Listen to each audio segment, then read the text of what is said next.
Subscribe करें हमारे channel परीक्षा जॉब को और साथ ही बेल आइकन को भी दबाएं ताकि इसी तरह के वीडियो का नोटिफिकेशन आपको सबसे पहले मिल सके। वेलकम टू परीक्षा जॉब यूट्यूब चैनल। दोस्तों, आज हम साइंस के 30 इम्पोर्टेंट एमसीक्यू को डिस्कस करेंगे और इससे जुड़े जो भी फैक्ट है उसे भी जानेंगे। ये सभी क्वेश्चन एग्ज़ाम के लिए इम्पोर्टेंट हैं। आइए दोस्तों, फर्स्ट क्वेश्चन से शुरू करते हैं। पहला क्वेश्चन है दोस्तों, कार्य का मात्रक क्या है?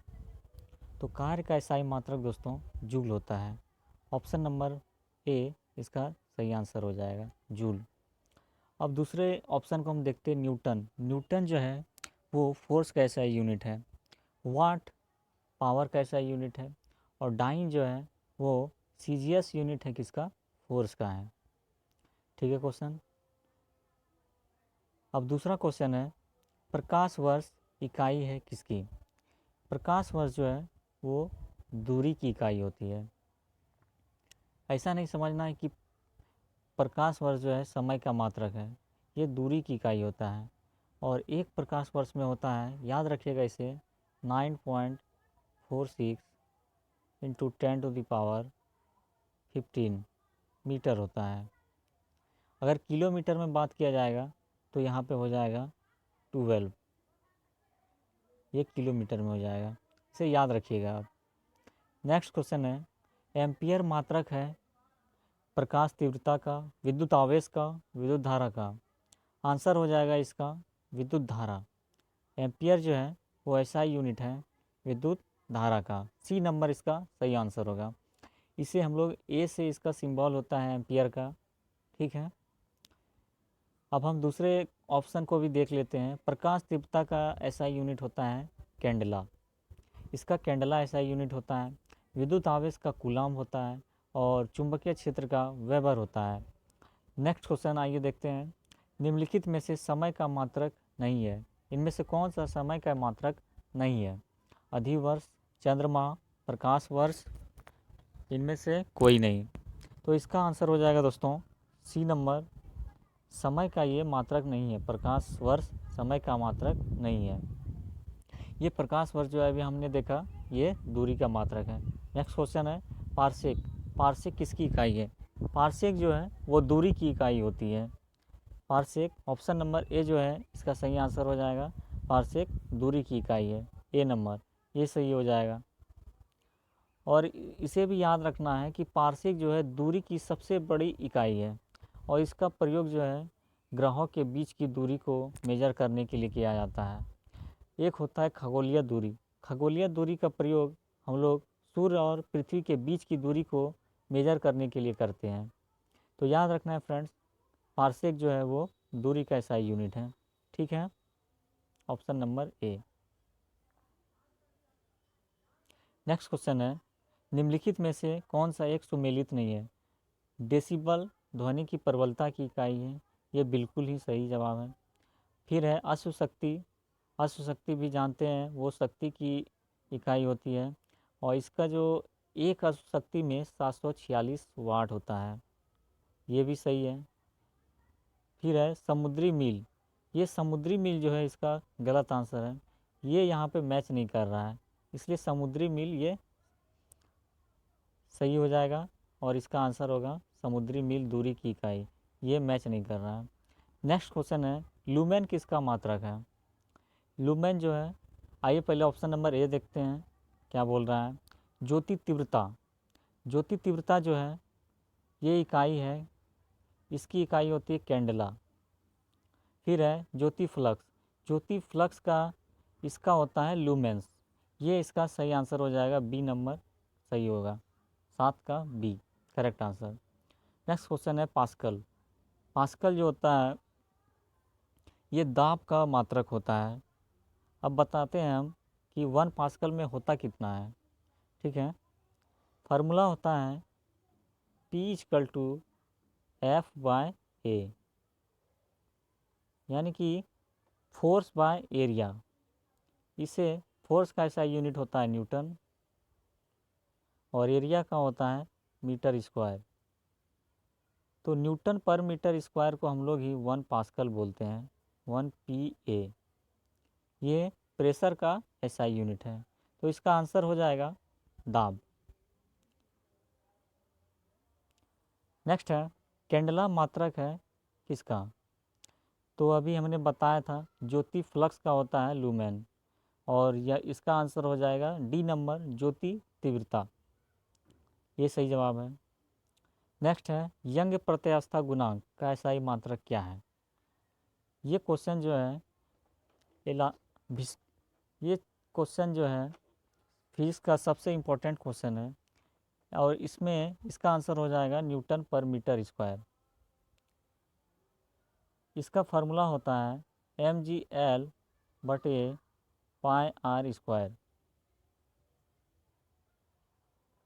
ठीक है, इस फार्मूला से न्यूटन पर मीटर स्क्वायर आंसर आता है इसका।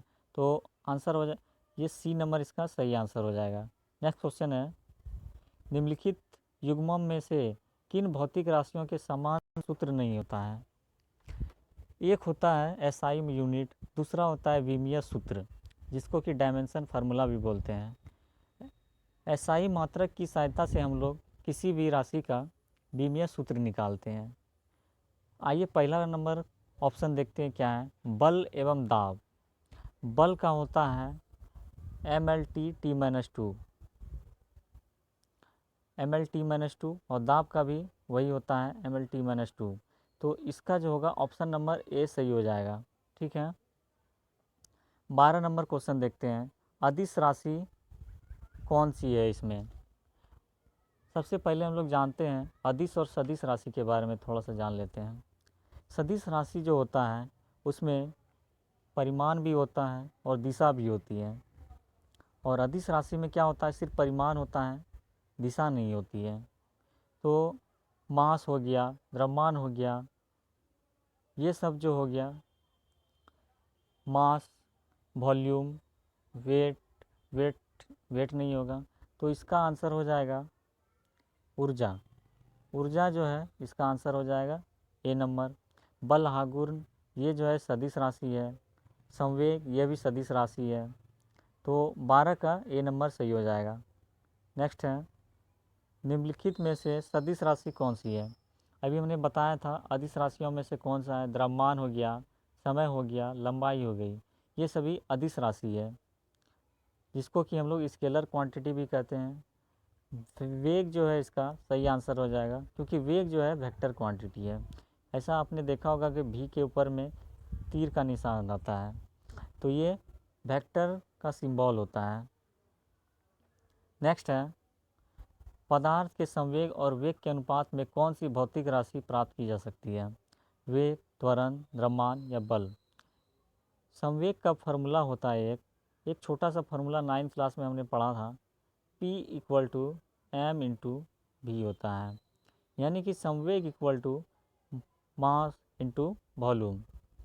अब यहाँ पे पूछ रहा है संवेग और वेग का अनुपात, इसका और इसका अनुपात पूछ रहा है, तो P/v = हो जाएगा द्रव्यमान, यानी कि इसका करेक्ट आंसर हो जाएगा द्रव्यमान। ये सी नंबर इसका आंसर हो जाएगा। ठीक है, ये जो है हमें इसका फैक्ट याद रखना है 15 नंबर का, शून्य रूप से स्वतंत्र गिरने वाली वस्तुओं का इसमें क्या समान होता है?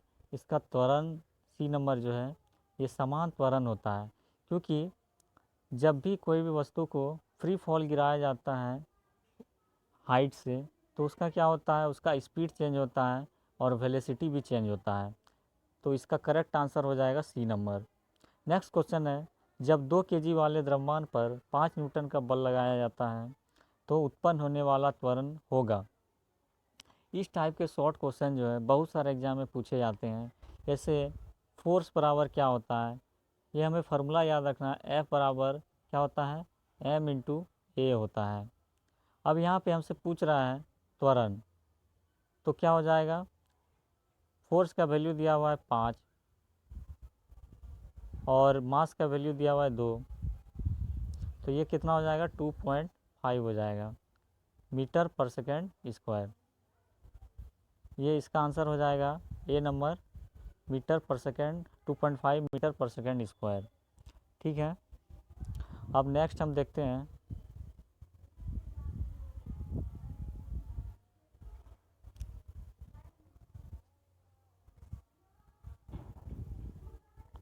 17 नंबर क्वेश्चन, ये क्वेश्चन पूरा नहीं आ रहा है।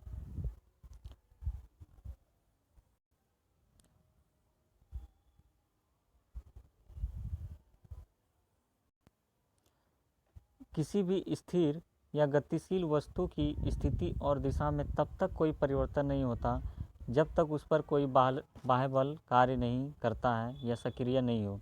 ये न्यूटन का कौन सा नियम है? ये न्यूटन का जो है फर्स्ट लॉ ऑफ न्यूटन जो है इसका स्टेटमेंट है। आंसर हो जाएगा इसका 17 का ए number, Newton first law.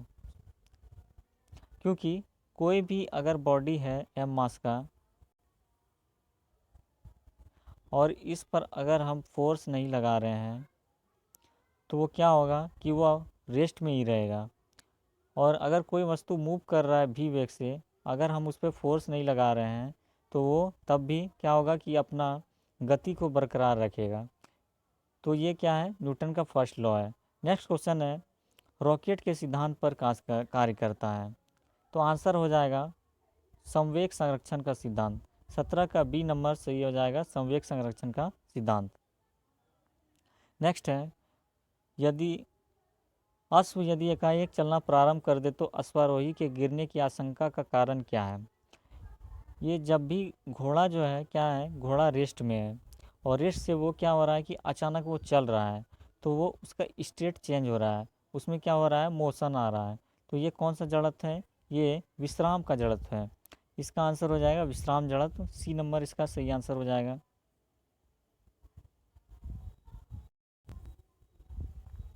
Next है, चलती हुई बस जब अचानक ब्रेक लगाती है में यात्री आगे की दिशा में गिरते हैं, इसको किसके द्वारा समझाया जाता है? तो ये जो है जड़त्व का नियम जो है ये न्यूटन्स फर्स्ट लॉ में आता है और क्रिया प्रतिक्रिया नियम न्यूटन के तीसरे नियम में आता है। नेक्स्ट क्वेश्चन है इसका, बल का गुणनफल क्या है? तो हम जानते हैं F बराबर क्या होता है? F बराबर होता है द्रव्यमान गुना त्वरण। तो इसका आंसर क्या हो जाएगा?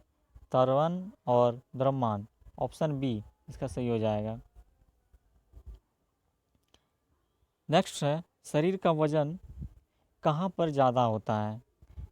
पृथ्वी की सतह पर सभी जगह एक समान होता है, ध्रुवों पर अधिकतम होता है, विषुवत पर अधिकतम होता है। आइए इसको समझने के पहले हम देखते हैं थोड़ा सा वेट के बारे में कि W बराबर क्या होता है? W बराबर mg होता है।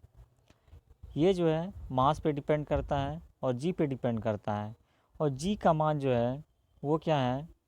g का मान पोल पे यानी कि ध्रुवों पर क्या होता है?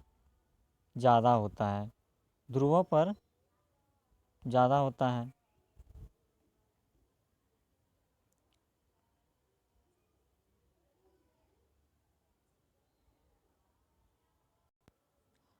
तो इसका आंसर हो जाएगा बी नंबर, क्योंकि ये ध्रुवों पर अधिकतम होता है जिसके कारण शरीर का वजन बढ़ जाता है ध्रुव पर, और विषुवत रेखा पर क्या होता है? कम होता है।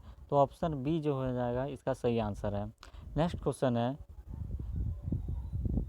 पृथ्वी की 23 नंबर क्वेश्चन है, किसी वस्तु का भार पृथ्वी पर 600 न्यूटन है तब चंद्रमा पर उसका भार कितना हो जाएगा? अभी हम लोगों ने देखा कि जी का मान जो है किस पे डिपेंड करता है? एम पे, और वेट जो है किस पे डिपेंड करता है? मास पे और जी पे। तो जी का मान क्या हो जाता है? चंद्रमा पे 1/6 हो जाता है पृथ्वी के कंपैरिजन में, तो वहाँ वेट भी क्या हो जाएगा? 6 से डिवाइड हो जाएगा। तो कितना हो जाएगा? 100 न्यूटन इसका आंसर हो जाएगा। ऑप्शन नंबर डी ये सही है, 600 न्यूटन, 100 हो जाएगा इसका आंसर। नेक्स्ट है क्वेश्चन, पृथ्वी की सतह पर किसी वस्तु का भार है 29.4 न्यूटन, तो उसका द्रव्यमान कितना होगा? यहाँ पे हमको क्या पूछ रहा है? यहाँ पे हमसे पूछ रहा है मास पूछा जा रहा है, न कि वेट पूछा जा रहा है। तो देखते हैं क्या बोल रहा है क्वेश्चन में। इसका जो है W बराबर हम जानते हैं फार्मूला, W बराबर m/g। यहाँ पे क्या दिया हुआ है? यहाँ पे दिया हुआ 29.4 दिया हुआ है इसका वेट, और हमसे पूछा जा रहा है उसका मास पूछा जा रहा है, और हम जानते हैं जी का मान क्या होता है? 9.8 होता है। तो इस लगभग कितना आ जाएगा? 3 आ जाएगा। ऑप्शन नंबर बी सही हो जाएगा।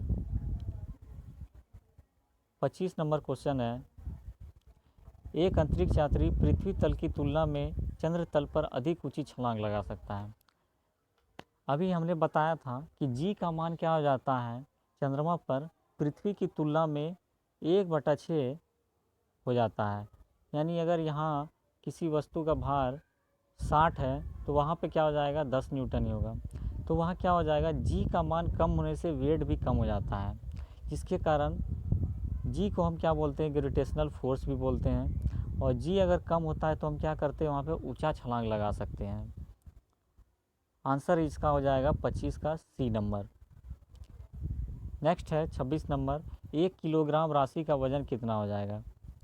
अभी हमने फार्मूला देखा, W बराबर क्या होता है m/g, जिसको कि हम लोग क्या बोलते हैं वेट। ये हो गया आपका मास, ये हो गया आपका जी, छोटी जी हो गया ग्रेविटेशनल फोर्स है। अब यहाँ पे क्या दिया हुआ है, 1 kg दिया हुआ है मास, और जी का मान क्या हो जाएगा 9.8, तो ये कितना हो जाएगा 9.8 न्यूटन, इसका क्या हो जाएगा वेट हो जाएगा। ऑप्शन नंबर सी ये सही हो जाएगा। अब है 27 नंबर, इसमें क्या बोल रहा है, जड़ ताघूर्ण व कोणीय त्वरण का गुणनफल क्या होता है। तो आंसर हो जाएगा इसका दोस्तों बी नंबर टॉर्क, ये सही हो जाएगा। नेक्स्ट है, जल के आयतन में क्या परिवर्तन होगा यदि तापमान 9 डिग्री से गिराकर 3 डिग्री सेंटीग्रेड कर दिया जाए।